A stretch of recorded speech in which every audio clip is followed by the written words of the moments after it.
सभी मित्रों को नमस्कार। मित्रों, आपका हिंदी साहित्य समागम चैनल पर हार्दिक स्वागत और अभिनंदन है। और आज जिस टॉपिक पर हम बात करेंगे अलंकार से संबंधित हम जिसमें हमें भ्रम की स्थिति, संशय की स्थिति, जहाँ पर कन्फ्यूजन बन जाता है एग्जाम में, उन महत्वपूर्ण अलंकारों को हम देखेंगे। जैसे कि उपमा अलंकार और उसके साथ प्रतीप अलंकार देखेंगे, और भ्रांतिमान और संदेह अलंकार, दोनों अलंकारों का, चारों अलंकारों का दोनों मिलाकर किस प्रकार से प्रश्न पूछे जाते हैं और उनका विश्लेषण और बेहतर रूप से आकलन करेंगे, जिससे कि आने वाले एग्जाम में एलटी लेक्चरर, ईएमआरएस का और अभी राजस्थान असिस्टेंट प्रोफेसर का भी पेपर होगा, उत्तर प्रदेश टीजीटी पीजीटी का भी एग्ज़ाम होगा। तो बहुत से लोगों ने तैयारी पर लगे होंगे, तो वहाँ पर आपके लिए फ़ायदा होगा।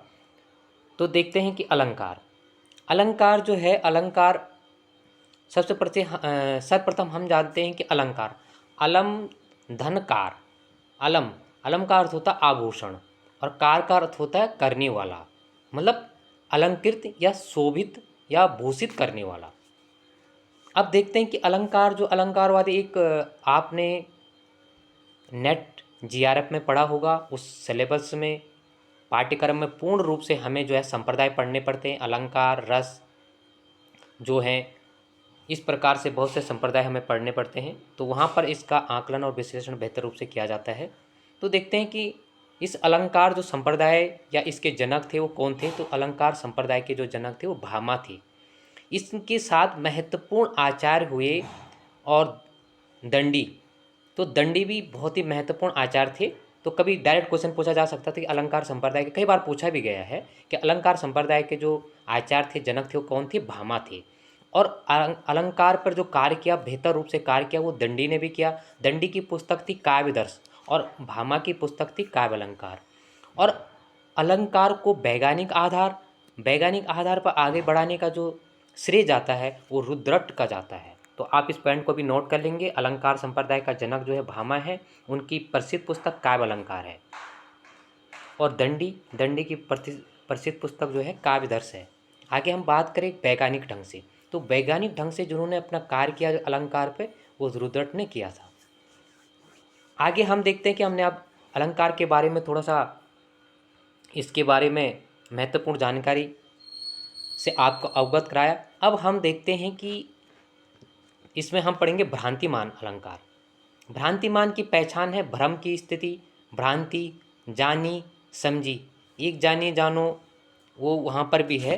तो आप इस स्थिति मत जाना। ये उत्प्रेक्षा अलंकार में भी इस प्रकार से जानो जानो, जनहो मनो मानो, यहाँ पर जानी है और सुमझी है। तो इन कभी कभी ये शब्द भी आ जाते हैं, लेकिन इन पर भी कभी बहुत कम मात्रा में, कभी कभी यहाँ पर भी कन्फ्यूजन बना रहता है। तो आप इन शब्दों के माध्यम से भी भ्रांति अलंकार को समझ सकते हैं। अब भ्रांति अलंकार, उपमेय में उपमान का भ्रम, भ्रांति अलंकार में उपमेय में उपमान का भ्रम है। जबकि हम दूसरी ओर देखें,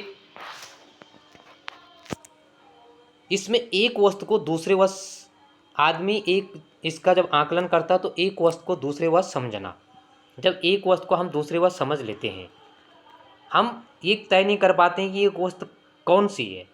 तो जैसे भ्रांति अलंकार में, नाग का मोती अधर कांति से, नाग का मोती अधर कांति से, बीज दाड़िम का समझ कर भ्रांति से, देख उसको ही हुआ सुख मौन है, सोचता है अन्य सुख यह कौन है। देखो यहाँ पर आपने देखा होगा कि जो सुख मन तोता जो है, किसी चीज़ को दूसरी चीज़ जो है, दाड़िम या अनार को दूसरी चीज़ समझ लेता है और उसमें अपना जो है मुंह मारता है, लेकिन उसको निराशा ही हाथ लगती है। तो वो यहाँ पर भ्रांति हो गई, उसने जो फल समझा था वास्तव में वो था नहीं। तो यहाँ पर क्या हो गया? भ्रांति हो गई, भ्रांति हो गई, दूसरे वह समझ बैठा।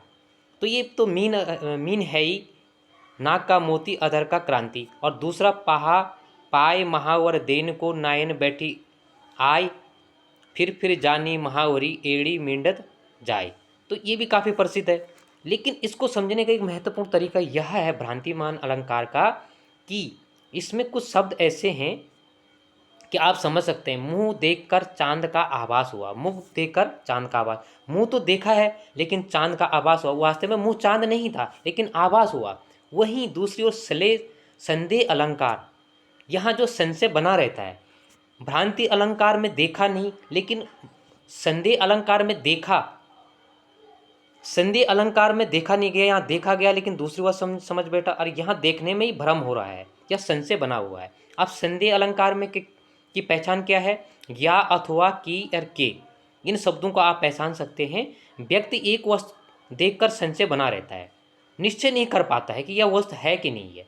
वहाँ पर वो वस्तु तो समझ देता है लेकिन दूसरी वह समझता है, लेकिन यहाँ पर समझ दोनों में इतना अंतर है।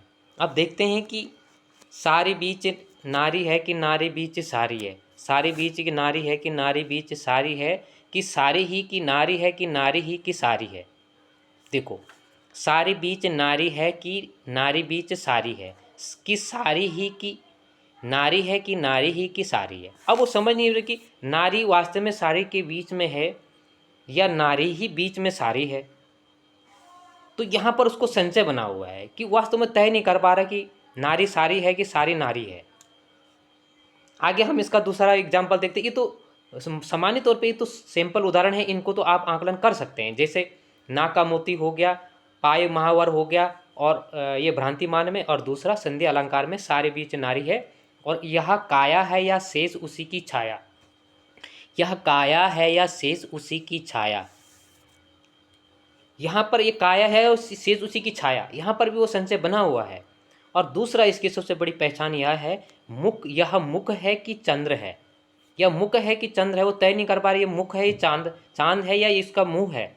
लेकिन यहाँ ऊपर क्या हो रहा था, भ्रांति मार मुंह देखकर चांद का, उसने देखा तो है लेकिन गलत, उसका गलत निर्णय हुआ। जो देखा तो वो था नहीं, उसने मुंह देखा लेकिन पता चला कि मुंह नहीं, उसको चांद, वो मुंह को चांद समझ बैठा लेकिन उसको पता चला बाद में ये मुंह है, वास्तव में चांद नहीं। लेकिन यहाँ मुंह है कि चंद्र है, अब वो तय नहीं कर पा रहा। वहाँ तय करता है लेकिन वहाँ गलत निर्णय ले पाता है। यहाँ वो तय नहीं कर पाया कि यह मुंह है या चंद्र है। तो इसके समझने की, ये तो सिंपल उदाहरण है। इसी तरीके से बहुत से उदाहरण आएंगे।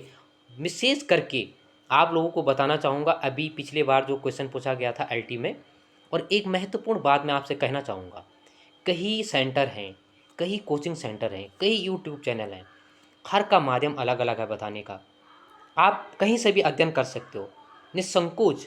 परंतु जो अध्ययन, अगर जो एग्ज़ाम में बैठेगा, या जिसने एग्ज़ाम पहले दिया होगा या आने वाले एग्ज़ाम की तैयारी करने की सोच रहा है या सोचेगा या बैठेगा फिर एग्ज़ाम में, तो वहाँ पर बेहतर नॉलेज हो सकता है, उस व्यक्ति को बेहतर आकलन कर सकता है, क्योंकि वो भी व्यक्ति संघर्ष कर रहा है। इसलिए मेरे मानना है, मेरे कहने का तात्पर्य यही है कि जो भी बड़ी ऊंची दुकान फीकी पकवान। मैं ऐसा नहीं करता हूँ कि सारे चैनल गलत होंगे या सही होंगे। मेरा मानना यही है कि आप उचित चैनल से पढ़े, उचित किताबों से पढ़े। मैं कभी ये नहीं करता हूँ कि किस चैनल से आप पढ़े, और सही सामग्री का अध्ययन, सभी सामग्री का प्रयोग करें, जिससे कि आने वाले एग्जाम में आपको आपकी बेहतर रणनीति बन सकती है और आप बेहतर अंक अर्जित कर सकते हैं। दूसरी महत्वपूर्ण बात जो है, LT लेक्चरर एग्जाम में सैंपल पूछेगा नहीं कि अनुप्रास पूछेगा नहीं, सलेश पूछेगा नहीं, पूछेगा भी तो भिन्न भिन्न तरीके से पूछेगा, उपमा या रूपक। तो इस प्रकार से किसी न किसी रूप में देगा। पिछले बार जैसे आपने LT में देखा होगा किस प्रकार से पूछा गया था, काफ़ी लोगों को वहाँ पर कन्फ्यूजन बन गया था। अभी ग्रुप C की बात है, अभी 2023 में एक पेपर हुआ था, उसमें कुछ पूछा गया था और उसमें यही पूछा गया था, उत्तरी नहाए जमुन जल जो शरीर से, जो ये उत्तरी नहाए जमुन जल जो शरीर सम श्याम, ये प्रतीप अलंकार का पूछा गया था। तो मैंने पहले भी कहा कि अगर आप LT लेक्चरर का एग्ज़ाम देते हो या देने की तैयारी कर रहे हो या आप एग्ज़ाम में बैठोगे, तो निश्चित तौर पर 101% एग्ज़ाम होने के बाद में मैं आपको चैलेंज करके यही बात कहूँगा कि वहाँ पर सिंपल तरीके से पूछेगा ही नहीं। कुछ सिंपल पूछेगा लेकिन अलंकार में थोड़ा सा इस प्रकार की टेढ़ी खीर है कि जहाँ समझने में दिक्कत होती है। ये जो है पाश्चात्य जो है भारतीय काव्यशास्त्र के जो अंग हैं, ये काव्यशास्त्र, संस्कृत काव्यशास्त्र के अंग हैं। अलंकार हो गया, छंद हो गया, रस हो गया, इस महत्वपूर्ण पॉइंट को आप याद कर लेना। लेकिन इसका जो है उल्लेख जो है हम हिंदी में भी करते हैं, लेकिन मूलतः यह हमें संस्कृत ग्रंथों में या संस्कृत काव्यशास्त्र में या काव्यशास्त्र में इसका उल्लेख मिलता है। इसीलिए ये नेट और प्रवक्ता में ज़्यादा लगा हुआ है। तो मेरे बोलने का कहने का तात्पर्य यही था कि हमें जो मेन उदाहरण हैं, पहले भी मैंने कहा था कि जो मुख्य या मुख्य बिंदु के साथ साथ हमें गौण मतलब जिसे हम नहीं देखते हैं, जो इसके अतिरिक्त जो भी एग्जाम्पल हैं उन्हें भी हमें देखना होगा। तो आगे हम अब बात करते हैं उपमा और प्रतीप अलंकार। अभी हमने संधि अलंकार देखा। कुल मिला के कन्फ्यूजन नहीं होना है, संधि अलंकार भ्रांति अलंकार में जो है वो उसको देखकर आभास होता है, यानी भ्रांति होती है, उपमेय को उपमान समझ बैठता है। वहीं दूसरी ओर संधि अलंकार में वह जो है तय नहीं कर पाता है कि यह वस्तु कौन सी है, यहाँ संशय बना रहता है। दूसरा, दोनों में ही मैंने बता दिया, भ्रांतिमान में भ्रम, भ्रांति, जानी, सुमझी, और संधि अलंकार में या अथवा की जैसे वाक्य अगर आते हैं, शब्द जैसे आते हैं तो आप इसको समझ सकते हो। आगे हम देखते उपमा अलंकार। उपमा अलंकार में हम देखते हैं इसकी पहचान, उपमेय की तुलना उपमान से की जाती है। उपमेय की तुलना यहाँ उपमान से की जाती है। योजक चिन्ह नहीं होता इसमें, ध्यान रखना। योजक चिन्ह कहाँ पर होता है? रूपक अलंकार में होता है। उपमेय की तुलना उपमान से की जाती है, वहाँ पर जो है उपमा अलंकार होता है।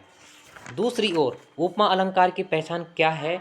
सा, सी, से, सम, सरिस, यु, तुल्य, जस।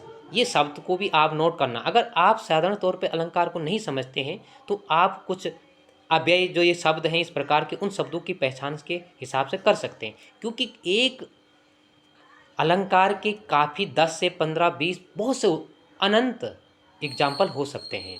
और जो मेन उदाहरण को छोड़कर गौण उदाहरण अक्सर पूछने का जो है चलन हो गया, क्योंकि दिन ब दिन सिलेबस में बदलाव के साथ भी पेपर बनाने वाले भी कुछ बदलाव परिवर्तन करते हैं, तो परिवर्तन तो होना ही है। उस परिवर्तन के लिए हमें तैयार रहना है।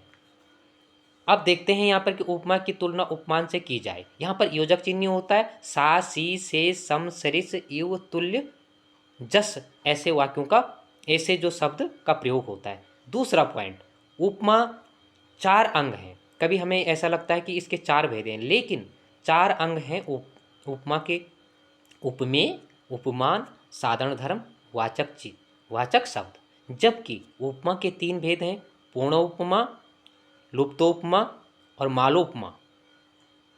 अब पिछली बार जो है LT 2021 की बात है, LT में यह क्वेश्चन पूछा गया था रूपक अलंकार के कितने भेद हैं। तो रूपक अलंकार के भी 3 भेद हैं, उपमा अलंकार के भी, जो उपमा अलंकार हैं उसके कितने भेद हैं, उसके भी 3 भेद हैं। तो आप इस पॉइंट को भी नोट रखना। दूसरा, अनुप्रास अलंकार के 5 भेद हैं, श्लेष अलंकार के 2 भेद हैं और वक्रोक्ति अलंकार के भी 2 भेद हैं। तो कभी इस प्रकार से भी क्वेश्चन पूछा जाता है, जैसे कि पिछले बार पूछा गया था। अब देखते हैं इसके उदाहरण समझते हैं। पूर्ण उपमा कहाँ पर होता है? जहाँ पर ये उपमा की जो है चारों अंग उसमें होते हैं, जैसे कि पीपर, पात, सरस, मन, डोला। यहाँ पर जो है पीपर में जो है पीपर में उपमान है, जबकि पीपर पात में उपमान है, सरस में जो है वाचक शब्द है और मन में जो है उपमेय है, और जबकि डोला में जो है साधारण धर्म है। तो आप इस पॉइंट को नोट कर लेने। वैसे आपको इतना ही पहले मालूम होना चाहिए कि उपमा अलंकार के एग्जाम्पल क्या है, किस तौर पर इसकी पहचान हमें करनी है। उसके बाद तब ये बात आती है कि पूर्ण उपमा, लुप्तोपमा और मालो उपमा, उसके क्या क्या भेद हैं। दूसरा, लुप्तोपमा।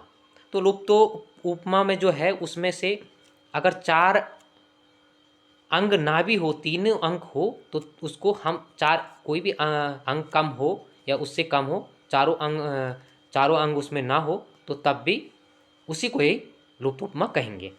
जैसे कि उसका उदाहरण है, मखमल से झूले पड़े हाथी सा टीला। ये सास हाथी सा टीला, तो यहाँ पर जो है इसमें जो लुप्त उपमा होगा। दूसरा, हरिपद कोमल कमल से, ये भी उपमा का उदाहरण है। एक महत्वपूर्ण इसका उदाहरण है उपमा अलंकार का, दिवस का समय मेघ आसमान से उतर रही वह संध्या सुंदरी परिसी। दिवस का समय मेघ आसमान से उतर रही वह संध्या सुंदरी। अब यह जो एक निराला जी की पंक्तियाँ कई बार पूछा जाता है निराला जी की, लेकिन यहाँ पर थोड़ा सा एक कन्फ्यूजन है। एक पिछले मैंने एग्जाम्पल में देखा था, मैं एक बुक देख रहा था, तो उसमें जो है यहाँ पर मानवीय अलंकार माना गया था। अब क्यों माना गया था? जैसे कि मैंने सुबह ही कहा था कि हम विश्लेषण, आकलन और रचनात्मक ढंग से आकलन करेंगे, जिससे आपके समझ में आ सके और आगे आप इन पॉइंटों को अपने मन में रख सके।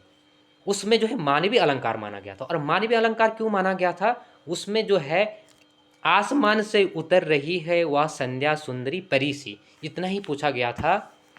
तो यहाँ पर मानवीय अलंकार होगा। क्यों होगा? मानवीय अलंकार में क्या होता है कि जड़ का चेतन पर आरोप होता है। जड़ का मतलब निर्जीव, चेतन मतलब सजीव, अर्थात निर्जीव वस्तु और सजीव वस्तु जैसा वर्णन करना, मतलब निर्जीव वस्तु पर सजीव वस्तु का वर्णन करना। अब यहाँ पर निर्जीव और सजीव है क्या? देखो, अब मानवी, जो मानवी नहीं है वो मानवी नहीं है। जैसे प्रकृति, पशु, पक्षी, उसको हम जो है इंसान मान लेते हैं, उसका वर्णन जो है इंसानों जैसा, प्राणी जैसा, हम इंसानों जैसा मान लेते हैं, तो वहाँ पर मानवीय अलंकार होता है। अब कैसा माना गया था? अब हम इस पॉइंट पर आते हैं कि वास्तव में इसको मानवीय अलंकार क्यों माना गया था। तो इसको मानने का एक तथ्य, एक जो है तथ्य तो था, क्या था? आसमान से उतरी वह संध्या सुंदरी परी सी, आसमान से उतरी है। अब आसमान से संध्या सुंदरी उतरेगी कैसे? आसमान से मेघ में क्या मेघ उतरेंगे? मेघ तो बरसेंगे, लेकिन वो सुंदरी जैसी वो उतर रहे हैं। तो यहाँ पर क्या है, जो है जड़ का चेतन का आरोप लगा हुआ है, यानी निर्जीव वस्तु का सजीव वस्तु का चेतन क्या है। आप इस पॉइंट को भी नोट कर लेना। कभी हमने देखा कि वास्तव में ये तो, कभी हम देखते हैं कि हमने शब्द देखा आसमान से उतरी और हमने सीधा वहाँ पर उपमा अलंकार मार दिया। तो इस पॉइंट को भी आप नोट कर लेना। दूसरा बहुत महत्वपूर्ण पॉइंट, इसी प्रकार की उक्ति प्रिय प्रवास की हरिओद की पंक्ति है। प्रिय प्रवास का महाकाव्य है, बहुत ही 1914 में उन्होंने लिखा था। तो उसमें इस प्रकार से पंक्ति है, मैंने कुछ दिन पहले इसकी भी चर्चा की थी। दिवस का अवसान समीप था, गगन था कुछ लोहित हो चला।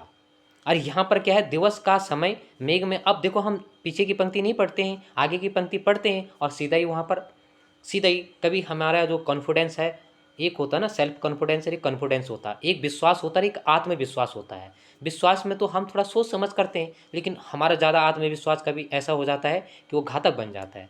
तो हमें इस प्रकार से भी देखना होगा कि जिससे क्योंकि यहाँ पर हमने जो है नौकरी के लिए एग्ज़ाम देना है, अपने मिशन के लिए, अपने उद्देश्य के लिए, अपने उद्देश्य की प्राप्ति करनी है। तो एक एक नंबर, आधा आधा नंबर हमारे लिए बहुत महत्वपूर्ण होगा। अब हम देखते हैं कि दिवस का अवसान समीप था, गगन था कुछ लोहित हो चला। ये हरिओद की पंक्ति है, प्रवास की पंक्ति है। कई बार ये पंक्ति सीधा पूछी जाती है, किस कवि की है? हरिओद की है। इसमें अलंकार क्या है? शोभावोक्ति अलंकार है। इसमें दिवस का अवसान मेघ में नहीं, दिवस का अवसान समीप था, गगन था कुछ लोहित। इसमें शोभा उक्ति अलंकार है, हरिओद की पंक्ति है, प्रिय प्रवास की। कई बार ऐसा भी पूछा जाता है कि जो है इसमें छंद है, तो ध्रुव विलंबित छंद इसमें है। तो यहाँ पर हमने एक इसी प्रकार का उदाहरण, एक दूसरा है, मेघ आए बन ठन के। तो कई प्रकार से हमें देखना पड़ता है, और वो जब तभी हम उसका आकलन करेंगे जब हम एक, अब यहाँ पर उपमा, अक्सर हम तुलना करते उपमा रूपक की। तो रूपक और उपमा के बारे में मैंने बता दिया, वहाँ पर योजक चिन्ह आएगा, यहाँ पर योजक चिन्ह नहीं आएगा, आप समझ सकते हैं। यहाँ पर सा सी से सम इस प्रकार का वाक्य आएगा, रूपक में नहीं आएगा। अब प्रतीक मैंने इसलिए लिया है कि जो है उपमान की तुलना उपमेय से हो। यहाँ जो है उपमेय की तुलना उपमान से हो रही है, लेकिन यहाँ उपमान की तुलना उपमेय से हो रही है। प्रतीप, ये जो है उपमा का उल्टा प्रतीप होता है। प्रतीप मैंने उल्टा ही होता है, इसका अर्थ भी उल्टा ही है। अभी पिछले बार एक एग्जाम्पल 2018 के में एग्जाम में मैंने एक क्वेश्चन देखा था कि मोहनजोदड़ो जो है उसका अर्थ पूछा गया था। तो मृतकों का टीला, ये लगा हुआ है, ये आपके एनसीईआरटी में लगा हुआ है। तो किस प्रकार पूछने का ढंग अलग अलग हो सकता है। मैं यही कह रहा हूँ कि जो व्यक्ति, जो अभ्यर्थी अगर एग्ज़ाम दे रहा होगा, वो अगर वीडियो बनाता है और वो अपने आप भी पढ़ने अध्ययन करता है और कुछ करने, तो वह आलोचनात्मक ढंग से उसका आकलन करेगा ही करेगा। खुद को सीखने के लिए भी, दूसरों को बताने के लिए भी। तो आगे हम देखते हैं प्रतीक अलंकार का। इसमें जो है उपमा अलंकार में क्या था, उपमेय की तुलना उपमान से की जाए, जबकि प्रतीक अलंकार है उपमान की तुलना उपमेय से हो। दूसरा पॉइंट, दूसरा बिंदु, उपमेय को उपमान से श्रेष्ठ बताया जाए। यहाँ उपमेय को उपमान से श्रेष्ठ बताया जाए, वहाँ प्रतीक अलंकार होता है। अब इसके उदाहरण हम देखते हैं। उतरी नाहे जमुन जल, उतरी नाहे जमुन जल, जो शरीर सम श्याम। अब सम का मतलब यह नहीं कि तुम सम सम जो ये इस प्रकार से इसमें जो है वो उपमा हो जाएगा, तो इस पॉइंट को अभी आपको नोट करना है। दूसरा इसमें है उदाहरण है, दूसरा उदाहरण इसमें महत्वपूर्ण उदाहरण दिया है, उतरी नहाए, उतरी नहाए जमुन जल, जो शरीर समश्याम। अब यहाँ पर क्या कह रहा है, स्पष्टीकरण इसका है, यहाँ पर उपमा जो है, उपमान जो है जमुन जल है, जमुन जल है, और उपमेय तथा उपमेय को उपमेय, जमुन जल को उपमेय तथा उपमेय शरीर को उपमान मानकर वर्णन किया गया है। तो ये आप इस पॉइंट को भी नोट करेंगे। दूसरा उदाहरण है, छिप रही घूंघट में सुंदरी, क्या अपना अनंत तू। छिपा रही घूंघट में सुंदरी, छिपा छिपा रही घूंघट में सुंदरी, क्या अपना आनन तू। आनन ही आनन सा ही चंद्र चमकता, ऊपर फेर नयन नयन तू। तो ये भी महत्वपूर्ण पंक्ति है। दूसरा यहाँ पर फिर आपको कन्फ्यूजन बना रहेगा, तरनी तनुज नीर, सोयत श्याम शरीर सम। तरनी तनुज नीर, तरनी तनुज नीर, सोयत श्याम शरीर सम। अब इस सम से आप ये आकलन करोगे कि यहाँ पर उपमा अलंकार, लेकिन ऐसा नहीं है। यह जो है प्रतीप अलंकार है। अर्थों में इसका अर्थ आप सकते, श्याम श्याम शरीर सम और शरीर सम श्याम। ठीक है, तो इन पॉइंटों को आप नोट करेंगे। दूसरा, आपको आपके मन में एक भ्रम बना होगा कि तरनी तनुजा वो दूसरी पंक्ति है। कौन सी पंक्ति है, वो दूसरी पंक्ति है अनुप्रास। तो आप सोच रहे होंगे कि यहाँ पर अनुप्रास भी आ सकता है, लेकिन यहाँ पर बिल्कुल अनुप्रास अलंकार नहीं हो सकता है, क्योंकि जो अगर आप हिंदी साहित्य पढ़ते हो तो आप निश्चित तौर पर रीति ग्रंथकारों को, जो भी रीति के ग्रंथकार हैं, चाहे उसमें घनानंद हैं, ठाकुर हैं, बोधा हैं, शेख नबी हैं, रस, ये अलग अलग हैं, तो इनके ही ज़्यादा अलंकार, इनसे ही इनके शब्दों में, क्योंकि ये अलंकारवादी थे, छंदवादी थे, रसवादी थे। आप अगर उनकी पंक्तियां आपके समझ में है तो निश्चित तौर पर आप अलंकारों को अच्छी तरीके से कर सकते हैं। एक दूसरा उदाहरण के तौर पर मैं आपको कहता हूँ, और 100% ये होगा। आगे हम देखते हैं कि आप अनुप्रास, यहाँ पर अनुप्रास अलंकार त के मतलब अनुकार प्रास अलंकार लगा सकते हैं, लेकिन ऐसा नहीं है। क्यों? क्योंकि वो पंक्तियाँ दूसरी है। कौन सी पंक्ति है? तरनी तनुजा तट तमाल, तरवर बहु छाय। ये वृत्त अलंकार है, या त की वर्णों की आवर्ती हो रही है, तो यहाँ पर जो है ये यहाँ पर वो दूसरा है, और ये दूसरी पंक्ति है, तरनी तनुज नीर सोयत श्याम शरीर सम। तो इस प्रकार से हमने आज थोड़ा उपमा, रूपक, प्रतीक और संदेह और इन अलंकारों को देखा। कुल मिलाकर इस वीडियो लाने का मेरा मकसद यही था कि जहाँ पर अलंकार थोड़ा एक टेढ़ी खीर है, क्योंकि एग्जाम में हमें कन्फ्यूजन हो ही जाता है। कोई कितना भी सक्षम हो पढ़ने के लिए, कितनी भी अच्छी तैयारी आपने की हो, तो आप कन्फ्यूजन यहाँ पर होंगे ही होंगे।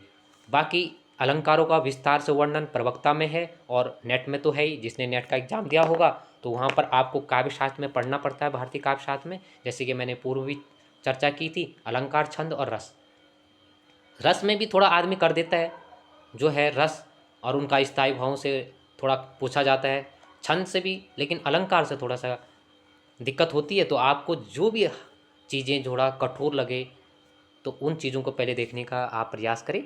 तो आज के लिए इतना ही। सभी मित्रों का एक बार पुनः धन्यवाद। आपको वीडियो अच्छी लगती है तो प्लीज़ आप लोग लाइक करें। देखते हैं तो लाइक करने का भी आपका फ़र्ज बनता है, और साथ में सब्सक्राइब भी करें।